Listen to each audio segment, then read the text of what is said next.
Welcome to part 10 of the indefinite integration series.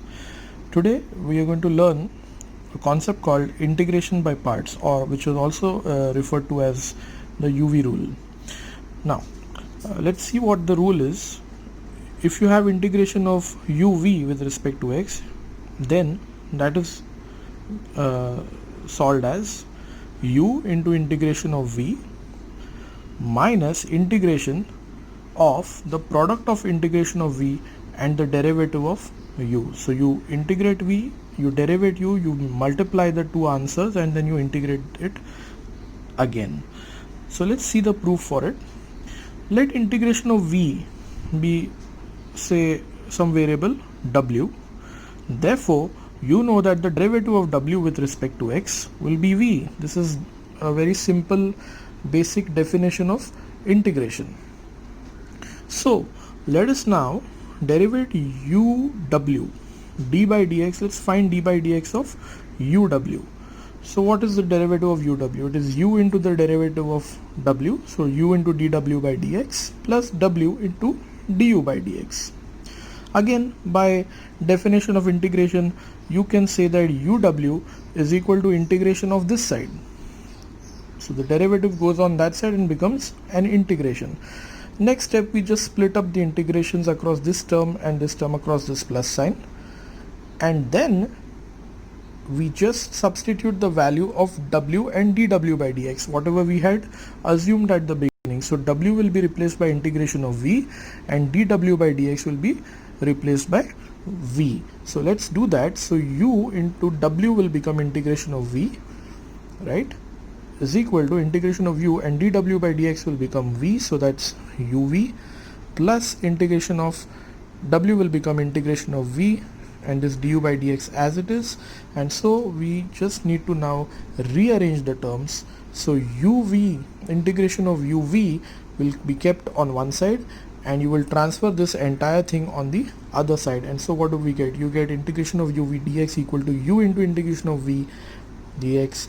This plus will go there and become minus, so minus of integration of v dx into du by dx, the whole with the dx outside. And that is the proof for the UV rule. Now let us understand the concept of liate or liate. Now first of all, what is liate? L stands for logs, I stands for inverse trigonometric functions, A stands for algebraic functions, T stands for trigonometric functions, and E stands for exponential functions. Now what is the importance of this in UV rule? Now suppose you have x into log x to be integrated. So there's a product, it's a UV. So this liate, it helps us or it guides us to select u and v. So let's understand that whatever comes first in this order will be considered as u. So currently you have x and log x. X is an algebraic function and log x of course is a logarithmic function. So what comes before in this order? Of course L comes before, so therefore you will consider the log x to be u and x to be v, even though you've written it as x log x. So x has been written first, log x is written later, but whenever we will now integrate it, you will take log x as u and x as v, because log comes first in this order. This order called liate or liate, L comes before A, so therefore L will be taken as u, or log x will be taken as u and x will be taken as v. So we will obviously concentrate on this rule, of course, and we will concentrate on this liate, and now we will solve some problems. So let's do problem number 1. You have integration of x sin x. So x is an algebraic function, sin x is a trigonometric function. So in liate, at, so a is algebraic, so x, and then comes trigonometric, so x will be taken as u and sin x will be taken as v. And so let's proceed. So that it will be u into integration of v minus integration of bracket integration of v into derivative of u. Okay, so x into, what is integration of sin x? It will be minus cos x, minus integration of sin x is minus cos x into derivative of x is 1, minus cos x into 1 will be cos x, the minus sign has been thrown out, so minus minus has become plus. So now you are left with the integration of cos x. This in the meantime is not to be touched, it will be ready as it is. So minus x cos x is the first term, minus minus plus, and integration of cos x becomes sin x, and you write a plus c at the end. That is how simple it is. Let's take one more example.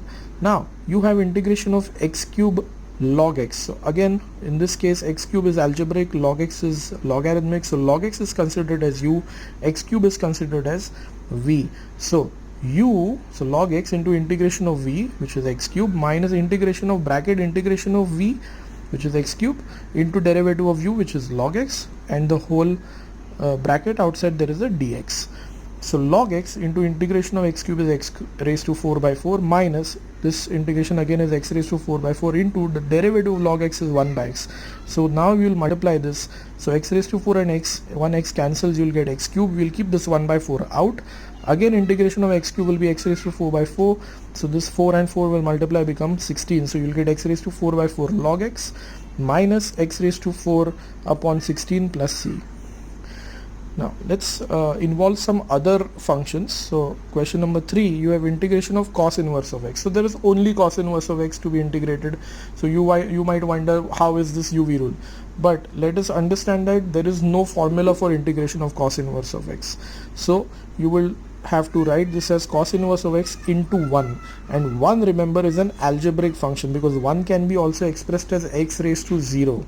So x raised to 0 is an algebraic function. So therefore cos inverse of x into 1 is what we'll be integrating. Now cos inverse of x, remember, is an inverse trigonometric function. 1 I am now considering as an algebraic function. So obviously in Liate, L-I-A-T-E, this is I and this is A. So I comes first. So cos inverse of x will be u, and 1 will be taken as v. So cos inverse of x into integration of 1 minus integration of 1 into derivative of cos inverse of x. So x integration of 1 becomes x, so this becomes x cos inverse of x minus integration of 1 is x into derivative of cos inverse of x is minus 1 upon root of 1 minus x square. So you have to now integrate minus x upon root 1 minus x square. Now we will think of some rules that we have learnt in the past, some integration technique that we've learnt in the past. So if you see closely, the derivative of the term inside the root, the derivative of 1 minus x square is minus 2x. So we will try to get the derivative of the term inside the root in the numerator, much like what we've done in the 10th exercise. It becomes f dash x upon root f of x, it will become 2 root f of x. So just multiply and divide by 2. I have not brought this minus sign out, so this minus remains as it is. There is a minus sign inside as well. So we multiply and divide by 2. This becomes minus 2x upon root of 1 minus x square, that is f dash x upon root f of x. So x cos inverse of x minus 1 by 2 into this will become 2 root f of x. So 2 root 1 minus x square plus c, here 2 got cancelled, and that's your final answer. Now let us come to question number 4. We have integration of x cube into e raised to x square. Now integrating e raised to x square is a little difficult. In fact, you can't just integrate e raised to x square outright. We will need to substitute something in place of x square. So here's what we do. X cube is written as x square into x, e raised to x square as it is, and now we are first going to do a substitution. So let us put x square equal to t, because you have clearly an x dx over here. So that will, this x square equal to t will give us x dx. So 2x will become dt by dx, or x dx will become half into dt. So let's do this substitution here. So you get half of x dx here and dt inside. X square is t, e raised to x square becomes e raised to t. So now you have to do integration of t e raised to t. A UV rule, algebraic into exponential. Of course algebraic comes first, exponential is the very last letter. So L-I-A-T-E. So a, and then this is your e. So algebraic into exponential. So t into integration of e raised to t minus integration of e raised to t into derivative of t. E raised to t integration is very simple, it is e raised to t. Here again e raised to t, the integration is e raised to t into derivative of t is 1. Again we integrate e raised to t, which is e raised to t. So you have half into t e raised to t minus e raised to t plus c as your answer. Now you have to just replace t back as x square. So x square e raised to x square minus e raised to x square plus c in the bracket with a half outside. Now let's come to question number 5.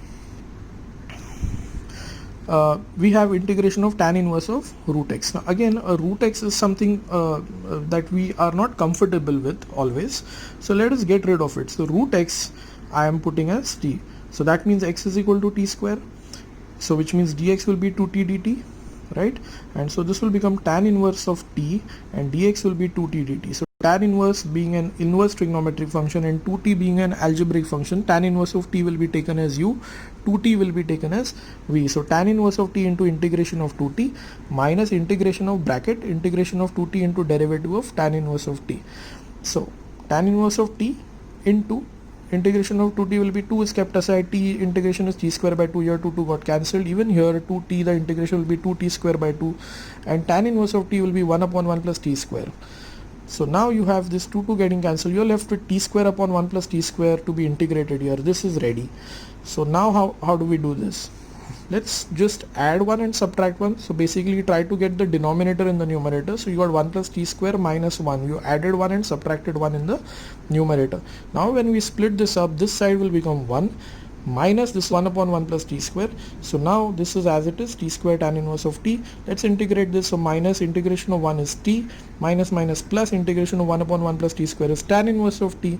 Put a plus c at the end and then don't forget to replace t back in terms of x. So in place of t square we can write x, in place of t we can write root x. So t square ke jagah pe you write x tan inverse of root x minus t ke jagah you'll again write root x plus tan inverse of root x plus c. That was an interesting sum. Now let us come to one more interesting sum. Question number 6. You have integration of x square sine inverse of x. Again, x square is algebraic, sine inverse of x is inverse trigonometric. So this is u, sine inverse of x will be taken as u, x square will be taken as v. So you have sine inverse of x into integration of x square, which is x cube by 3. I'm writing it directly now, minus integration of x square is again x cube by 3 into derivative of sine inverse of x is 1 upon root 1 minus x square. So this first part is kept as it is, minus this 1 by 3 out. You have x cube upon root of 1 minus x square, in which we will write 1x with dx and let this x square be above root of 1 minus x square. Why do I even do that? So that I can do a substitution. I put 1 minus x square equal to t, minus 2x becomes dt by dx, or x dx becomes minus half dt. So this x dx will be replaced by minus half dt. 1 minus x square will be replaced by t, so there will be a root t in the denominator. What about x square? Minus x square goes there, t comes here, so x square will be replaced by 1 minus t. So let's do all that in the question now. So x cube by 3 sine inverse of x as it is, minus this 1 by 3 as it is, integration of, now x square gets replaced by 1 minus t, root of 1 minus x square is root t, or you can write it as t raised to half, and x dx is minus half dt. So this minus half into minus 1 by 3 will become plus 1 by 6. We'll split this up. 1 upon t raised to half, I can even write it as 1 upon root t, because it's a standard integration formula then, and t upon t raised to half becomes t raised to half in the numerator. So let's integrate. This is as it is, x cube by 3 sine inverse of x now as it is, plus 1 by 6 into bracket, you have 1 by root t, the integration is 2 root t, minus t raised to half, it will become 2 by 3 into t raised to 3 by 2 plus c, and then at the end we just replace, this is obviously written as it is, in place of t we will just replace 1 minus x square. So 2 root, so this 1 by 6 goes in, so 2 upon 1 by upon 6 becomes 1 by 3. 1 by 6 into this minus 2 by 3 will become minus 1 by 9, and in place of t I told you you have to put 1 minus x square. So even here you put 1 minus x square, this is raised to 3 by 2, and put a plus c at the end. Now let's come to question number 7. We have integration of x plus sin x upon 1 minus cos x, 1 minus cos x. Quite an interesting sum. Now at the very outset I will split this up across the plus sign. So x upon 1 minus cos x separately, sin x upon 1 minus cos x separately. 1 minus cos x is written as 2 sin square x by 2 by trigonometry formula. This sin square x by 2 will go up and become cos x square x by 2. This 1 by 2 will be kept out. Meanwhile, in the other side, sin x is written as 2 sin x by 2 cos x by 2. 1 minus cos x is again 2 sin square x by 2. Here 2 got cancelled, 1 sin x by 2 cancels. So cos x by 2 upon sin x by 2 remains, which is cot x by 2. So there is an integration of cot x by 2 which remains over here. Whereas this is x cos x square x by 2. This is u, this is v, this is algebraic, this is trigonometry. So algebraic is taken as u and cosec square x by 2 will be taken as v. So half outside, and let's put a bracket, x into integration of cosec square x by 2 will be minus cot x by 2, but remember the coefficient of x is half, so you'll have to divide by half, minus integration of again cosec square x by 2 will be cot x minus cot x by 2 upon half into derivative of x will be 1. So that is the UV rule for x cosec square x by 2 until here. Plus this integration of cot x by 2 is written as it is.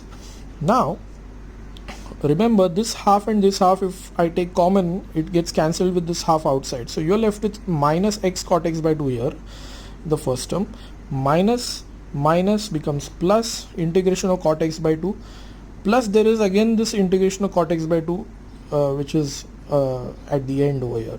So integration of cot x by 2 plus integration of cot x by 2 will become 2 times integration of cot x by 2 minus x cot x by 2 continues as it is. Now integration of cot x by 2 is you know log of sin x by 2, but again divide by coefficient of x, so divide by half, so 1 upon half. So this half, the 2 goes up and multiplies with this 2 and gives you a 4. So you get minus x cot x by 2 plus 4 log of sin x by 2 plus c as your answer. Now let's come to question number 8. Now this is important. Why is it important? If you see the expressions, one is exponential and the other is trigonometric. All this while we were handling algebraic with logarithmic, or algebraic with inverse trigonometric, or trigonometric with algebraic, we did not come across this combination where you have an exponential into a trigonometric. So this will be done slightly differently. We'll see where the difference is. Let's just call this e raised to 3x into cos 5x integration as 1. Now as per Liet, trigonometric comes before exponential, so let us continue doing that. Let's take cos 5x as u and e raised to 3x as v. You could do it the other way around, it wouldn't really matter, but now once you've decided to take the trigonometric as u and exponential as v, now you will continue doing that. Let's not confuse ourselves. So let's do that. Cos 5x is u into integration of e raised to 3x minus integration of bracket integration of e raised to 3x into derivative of cos 5x. So what is integration of e raised to 3x? It is e raised to 3x upon 3. It's written here after cos 5x, minus here this is e raised to 3x upon 3 into derivative of cos 5x is minus sin 5x, but into derivative of 5x which is 5.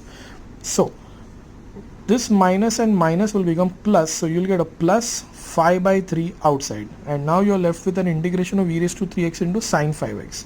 This e raised to 3x upon 3 into cos 5x is written as it is. Now you again have an integration of an exponential into a trigonometric, which means you're still having a UV rule. So let us continue to do the UV rule. Again trigonometric will be taken as u and exponential will be taken as v. So next step, we just write this first term as it is plus 5 by 3 also as it is. We'll open a bracket and we'll apply a UV rule inside. So sin 5x into integration of e raised to 3x is e raised to 3x upon 3 minus integration of e raised to 3x is e raised to 3x upon 3 into the derivative of sin 5x is cos 5x into 5. All this, remember, is in a bracket with the 5 by 3 outside. So let us multiply this 5 by 3 inside. Okay, the first term, as I told you, e raised to 3x upon 3 into cos 5x is written as it is, plus this 5 by 3 into this 1 by 3 will become 5 by 9, e raised to 3x into sin 5x here.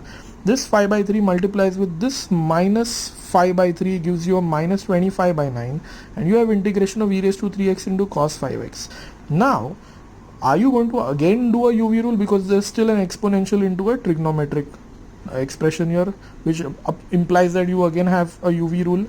Okay, but we won't keep doing that, because if we keep doing that it will just go on and on. So what we do is, since we've called this integration of e raised to 3x cos 5x as 1, and we clearly see that that is what you can see over here, it is integration of e raised to 3x cos 5x.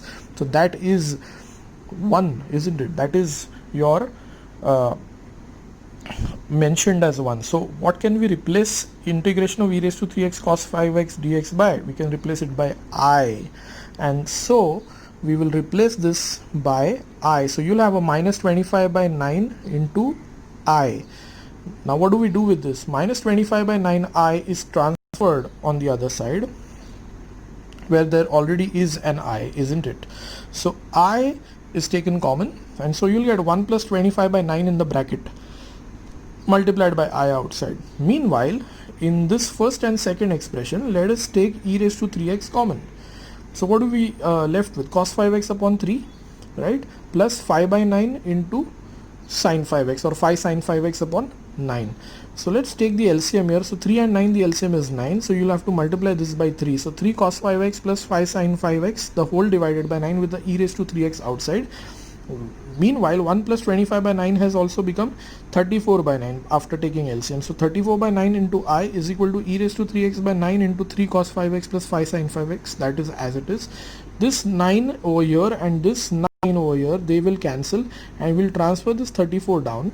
So I will become e raised to 3x upon this 34 into this bracket 3 cos 5x plus 5 sin 5x and put a plus c at the end. So that was a very lengthy but very interesting question. Now let us carry forward the same logic to another type of question. Again, this is important.